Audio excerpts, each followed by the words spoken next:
Dictation will start abruptly after 5 seconds.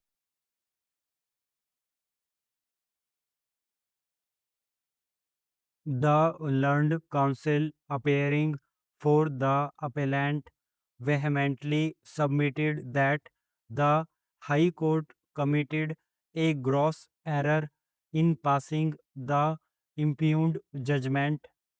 According to the learned counsel, the High Court fundamentally misunderstood the nature of lottery tickets, erroneously treating them as goods.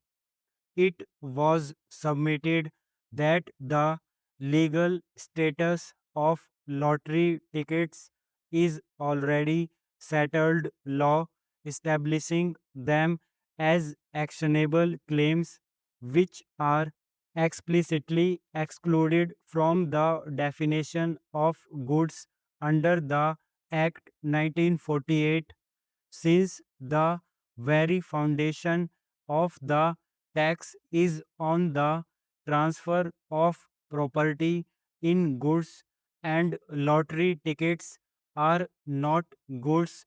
The entire basis for the tax on the printing of these tickets is incorrect from the outset.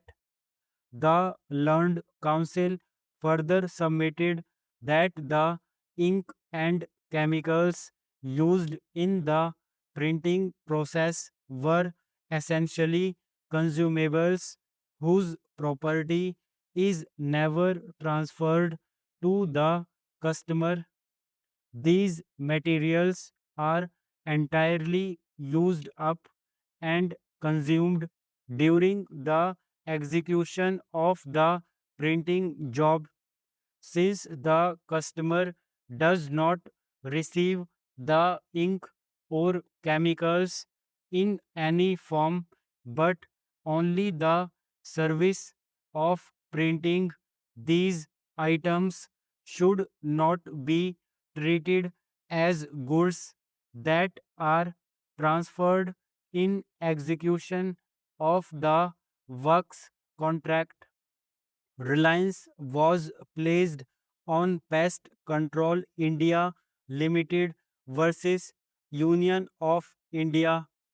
In such circumstances referred to above, the learned counsel prayed that there being merit in his appeals, the same may be allowed and the impugned judgment passed by the High Court be set aside. On the other hand, learned counsel appearing for the state submitted that the High Court did not commit any error, not to mention any error of law, in passing the impugned judgment. Mr. Singh, placing reliance on Commissioner of Sales Tax versus Messrs. Matushri Textile Limited, reported in 2003 SCC Online Bombay 830, submitted that in the facts at hand, it is evident that ink and chemicals have been transferred to the customer and thereby are liable to the levy of tax under Section 3F of the Act 1948. In such circumstances referred to above, the learned counsel prayed that there being no merit in the appeals, the same may be dismissed.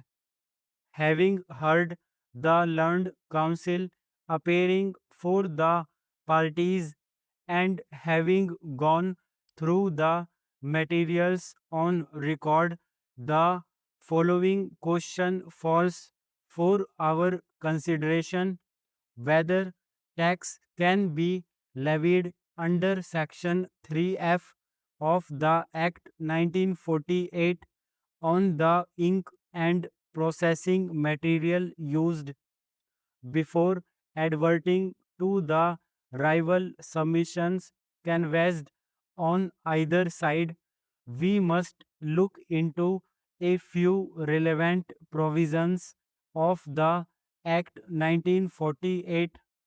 Section 2D of the Act 1948 defines goods.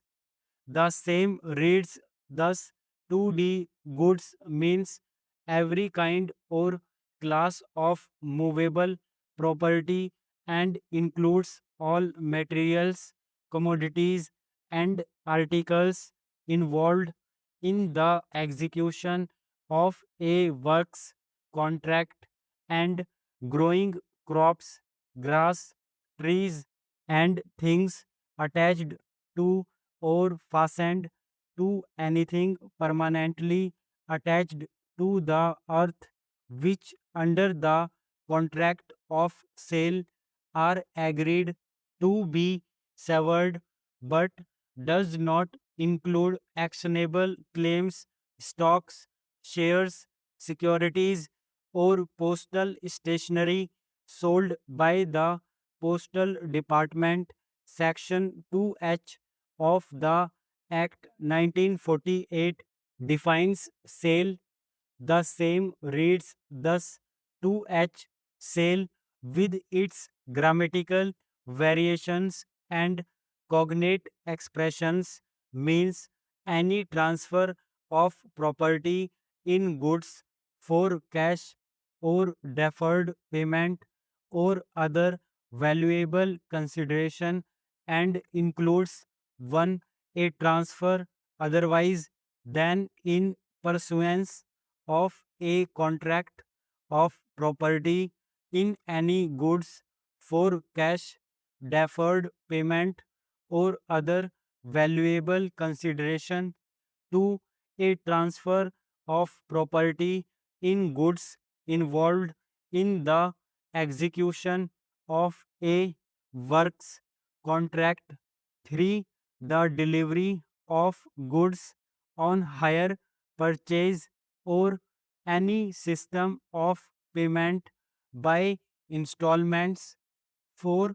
A transfer of the right to use any goods for any purpose for cash, deferred payment, or other valuable consideration. 5.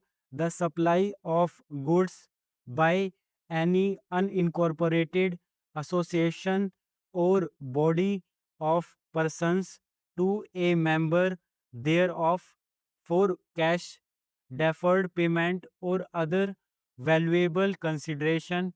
And 6.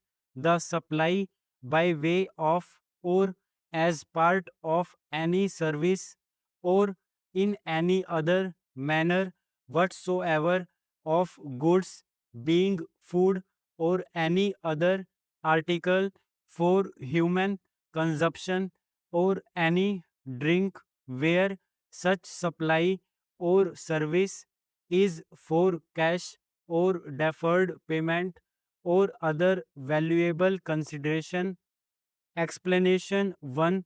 A sale or purchase shall be deemed to have taken place in the state 1 in a case falling under subclause second if the goods are in the state at the time of transfer of property in such goods involved in the execution of the works contract, notwithstanding that the agreement for the works contract has been wholly or in part entered into outside the state.